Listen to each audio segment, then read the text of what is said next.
अस्सलाम वालेकुम, कैसे हैं आप सब। तो आज हम 6th क्लास के मैथ का पेपर देखेंगे। तो मैथ के पेपर में जितने भी आपके ग्रुप हैं, हर ग्रुप में से जो क्वेश्चन रिपीट हुए हैं वो इधर निकाल दिए गए हैं।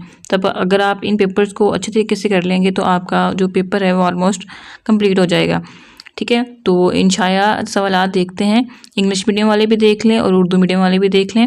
सबसे पहले जो हमारे पास क्वेश्चन मौजूद है वो है 28, 84 और 112। इसका हमने आदे आज़म फाइंड करना है मुफरद तर्जीह के साथ, यानी कि प्राइम फैक्टराइजेशन से।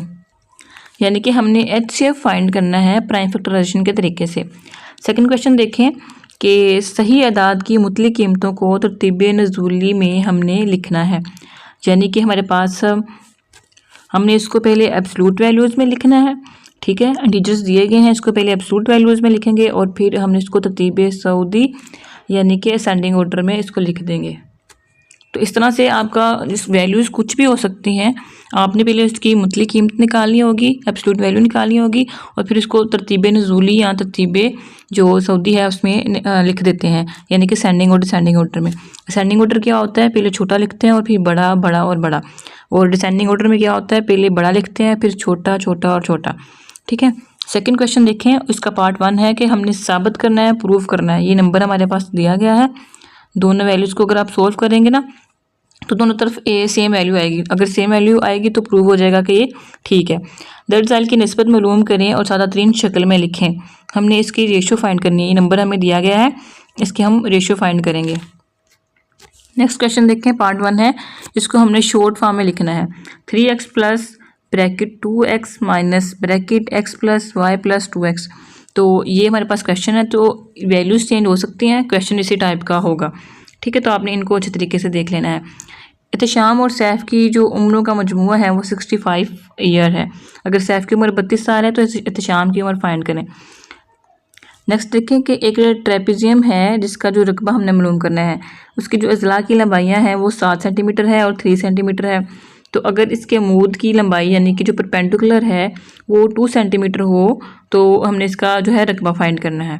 ठीक है, नेक्स्ट देखें कि प्रकार की मदद से हमने 90 का एंगल बनाना है।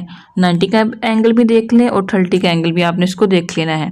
नेक्स्ट क्वेश्चन देखें कि दिए गए मवाद का हिसाबी औसत मालूम करना है, यानी कि मीन फाइंड करना है। ठीक है, तो ये नंबर दिया गया है, इसका हमने मीन फाइंड करना होगा। मीन भी कर लें और मोड दोनों कर लें। ठीक है, नेक्स्ट क्वेश्चन देखें कि अगर डाइस को घुमाया जाए तो मरकब अदद के आने का इम्कान मालूम करें। मरकब अदद मतलब कंपोजिट नंबर जो अपने अलावा किसी और नंबर के ऊपर भी डिवाइड हो जाते हैं। ठीक है, तो हमने जब एक डाइस को घुमाया तो हमने बताना है कि कंपोजिट नंबर आने का जो प्रोबेबिलिटी है वो कितनी होगी। ठीक है, इसके अलावा हम नेक्स्ट जो है और क्वेश्चन भी देखते हैं, उसकी तरफ चलते हैं। The sum of ages of Faisal and Riyaz is 70 years और if the age of Faisal is 40 years then find the age of Riyaz. कह रहा है कि जो फैसल और रियाज हैं उनकी जो एज है वो 70 ईयर्स है।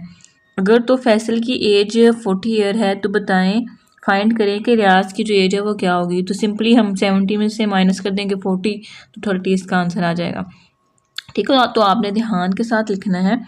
सबसे पहले बताना है कि टोटल एज कितनी है दोनों की, और फिर बताना है फैसल की एज, और फिर हमने फाइंड क्या करना है, रियाज की एज। तो रियाज की एज लिख के हम उसके आगे क्वेश्चन मार्क लगा देंगे और देन हम क्वेश्चन जो है वो स्टार्ट करेंगे सोल्व करना। ओके, सेकंड क्वेश्चन है हमारे पास, Ali and Arham bought 50 books in total. If Arham bought 8 books then how many books did Ali buy. कहता है कि अरहम जो है वो 50 बुक्स ख़रीदता है टोटल। अली और अरहम टोटल 50 बुक्स ख़रीदते हैं। अगर अरहम जो है वो 8 बुक्स ख़रीदता है तो बताएं अली ने कितनी बुक्स जो है वो परचेज़ की हैं। ठीक है, सेकंड क्वेश्चन है हमारे पास, Shazmina had 30.50 metres of cloth. She used 12.60 meters of cloth for her suit. She gives 10.80 meters of cloth to her friend. How much cloth is left with शाज़मीन। तो क्या कह रहा है कि शाज़मीना है उसने 30.50 मीटर जो है वो इतना कपड़ा उसके पास था, तो उसने 12.60 मीटर जो है वो कपड़ा यूज़ कर लिया, उसने अपना एक सूट बना लिया। शी गिव्स, और उसने 10.80 मीटर्स कपड़ा था वो अपने एक दोस्त को दे दिया। तो बताएं शाज़मीन के पास टोटल जो बाकी कपड़ा लेफ़्ट हो गया है, बच गया है, वो कितना है, तो वो हमने बताना है। ठीक है। तो आपने अपनी बुक में से क्वेश्चंस देख लेने हैं और उसी हिसाब से आपने खुद तैयार कर लेने हैं ये क्वेश्चंस। नेक्स्ट क्वेश्चन हमारे पास, find the total surface area of solid cuboid of volume 480 centimetre per cube with 12 centimetre of length and 8 centimetre of breadth. क्या कहते हैं इसमें, क्या कह रहा है कि हमारे पास हमने टोटल सरफेस एरिया फाइंड करना है किसी क्यूबाइड का। उसका जो वॉल्यूम है वो 480 सेंटीमीटर है, उसकी जो लेंथ है वो 12 सेंटीमीटर है और उसकी जो चौड़ाई है वो 8 सेंटीमीटर है। तो बताएं इसका जो टोटल सरफेस एरिया है वो कितना होगा। नेक्स्ट क्वेश्चन हमारे पास, the area of rectangle is 40 centimetre if the breadth of rectangle is 6 centimetre, find its perimeter. हमने हमारे पास एक रेक्टेंगल है जिसका जो टोटल सरफेस एरिया है वो 54 सेंटीमीटर है। अगर तो उसकी जो चौड़ाई है एक रेक्टेंगल की वो 6 सेंटीमीटर है तो हमने इसका पेरीमीटर, उसका हाथा फाइंड करना है। नेक्स्ट क्वेश्चन देखें, find the area of trapezium having sides 7 centimetre and 3 centimetre respectively and length of its perpendicular is 2 centimetre. कहता है कि ट्रेपेजियम है हमारे पास जिसकी जो साइड्स हैं वो 7 सेंटीमीटर है और 3 सेंटीमीटर है रिस्पेक्टिवली, यानी कि पहले जो 7 है और फिर उसकी 3 सेंटीमीटर है। अगर उसकी जो लेंथ है वो बराबर हो, परपेंडिकुलर हो 2 सेंटीमीटर के, तो हमने इसका एरिया फाइंड करना है। ओके, नेक्स्ट क्वेश्चन देखें, कंस्ट्रक्ट दी 30 डिग्री एंगल यूजिंग कंपास। ये एंगल वाले क्वेश्चंस वही हैं, रिपीट हो रहे हैं। नेक्स्ट क्वेश्चन देखें, फाइंड दी मीन ऑफ, मेरे पास डाटा दिया गया है, एक अनग्रुप डाटा है 13, 33, 20, 14, 18, 16। तो हमने इसका मीन फाइंड करना है, यानी कि हिसाबी औसत फाइंड करना है। नेक्स्ट एक और वैल्यू हमारे पास मौजूद है, देखें 70, 65, 83, 91, 46, 87, 55। ये हमारे पास वैल्यू है, एक अनग्रुप डाटा है, हमने इसका हिसाबी औसत यानी कि मीन फाइंड करना है। आगे देखें, find the mean and mode of the following data. हमारे पास डाटा मौजूद है 5, 10, 2, 3, 5, 8, 35 और 1। हमने इसका मीन और मोड यानी कि हिसाबी औसत और इसका जो आधा है वो दोनों फाइंड करने हैं इसी एक वैल्यू के। नेक्स्ट क्वेश्चन देखें, find the probability of getting 2 heads when 2 coin are tossed. कहता है कि जब हम 2 सिक्के उछालेंगे तो 2 हेड आने के कितनी दफ़ा इम्कानात होंगे, इसकी प्रोबेबिलिटी हमने फाइंड करनी है। ठीक है, नेक्स्ट क्वेश्चन देखें, find a probability that a tail will turn up if a coin is tossed. कहता है कि जब हम एक सिक्का उछालेंगे तो जो टेल है उसके आने के इम्कानात कितनी दफ़ा होंगे। ठीक है, यहाँ पे 2 कॉइन्स को हमने, ऊपर वाले क्वेश्चन में 2 कॉइन को हमने उछाला था और जो नीचे वाला क्वेश्चन उसमें हम एक ही कॉइन को उछाल रहे हैं।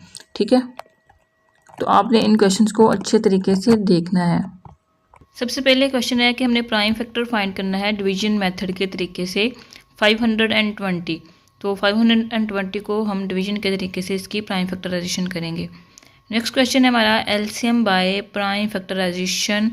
हमने प्राइम फैक्टराइजेशन के तरीके से एलसीएम फाइंड करना है लीस्ट कॉमन मल्टीपल, यानी कि जोग्राफिकल फाइंड करना है बजरिया मुफरद तज्जी।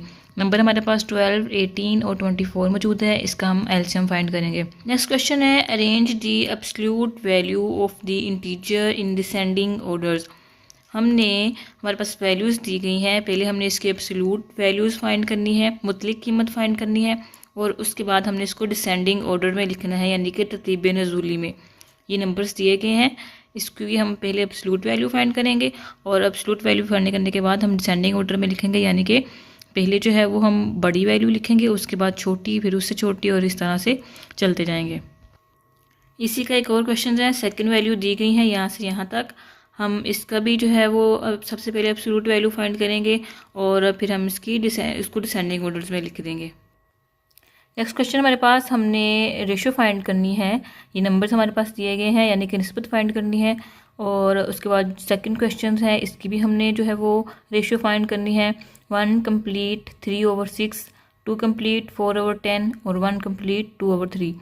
ये हमारे पास वैल्यूज़ हैं, इनकी हमने रेशो फाइंड करनी है। उसके बाद एक और नंबर है हमारे पास 5 कंप्लीट 2/3 और 6 कंप्लीट 1/5। ये 3 हमारे पास क्वेश्चंस हैं, इनकी हमने निस्बत यानी कि रेशोज़ फाइंड करनी है। नेक्स्ट क्वेश्चन हमारे पास verify associative law of multiply. हमने जो है वो एसोसिएटिव लॉ मल्टीप्लाई के लिहाज से वो वेरीफाई करना है। ये हमारे पास नंबर दिए गए हैं, हम एसोसिएटिव लॉ लगा के मल्टीप्लिकेशन के लिहाज से इसको प्रूफ कर देंगे, यानी कि खासियत तराजन बिलिहाज ज़रब। एक क्वेश्चन ये हो जाएगा। सेकंड क्वेश्चन हमारे पास ये वैल्यूज़ मौजूद हैं -2, 5 और -3। इसको भी हमने इसके ऊपर भी जो एसोसिएटिव लॉ है मल्टीप्लाई के लिहाज से हमने इसको वेरीफाई करवाना है। वो जितने भी लॉज हैं इंटीजर्स के लिहाज से तो आपने उनको अच्छे तरीके से देख लेना है। अगर आपको लॉज अच्छे तरीके से आ रहे हैं तो आप क्वेश्चन हल कर लोगे, अदरवाइज़ नहीं। ठीक है, इस तरह से कोई क्वेश्चन आ सकता है, आपसे कह सकता है कि एसोसिएटिव लॉ जो है वो वेरीफाई कराएं, और सेकंड जो है वो इस तरह से आपको वैल्यूज़ दे देगा और कहेगा कि इसको प्रूव करें कि दोनों जो साइड्स हैं वो इक्वल हैं। ठीक है, तो सिंपल हम इसको पहले ब्रैकेट वाला सोल्व करके जो आंसर आएगा मल्टीप्लाई कर देंगे 9 के साथ। सिमिलरली दूसरी साइड पे भी इसी तरह करेंगे। 9 × 17 है -9 × 12 है, तो दोनों का जो आंसर है वो सेम आ जाएगा। तो जो हमारा क्वेश्चन है वो प्रूव हो जाएगा। नेक्स्ट क्वेश्चन है, हमने इसको शॉर्ट करके लिखना है, मुख्तसर करना है। 6y है माइनस ब्रैकेट है 5z प्लस ब्रैकेट है 3y प्लस 7z। तो इसको हमने जो है वो इसको सोल्व करना है।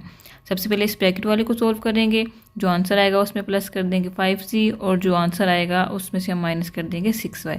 जो हमारा क्वेश्चन है वो सोल्व हो जाएगा।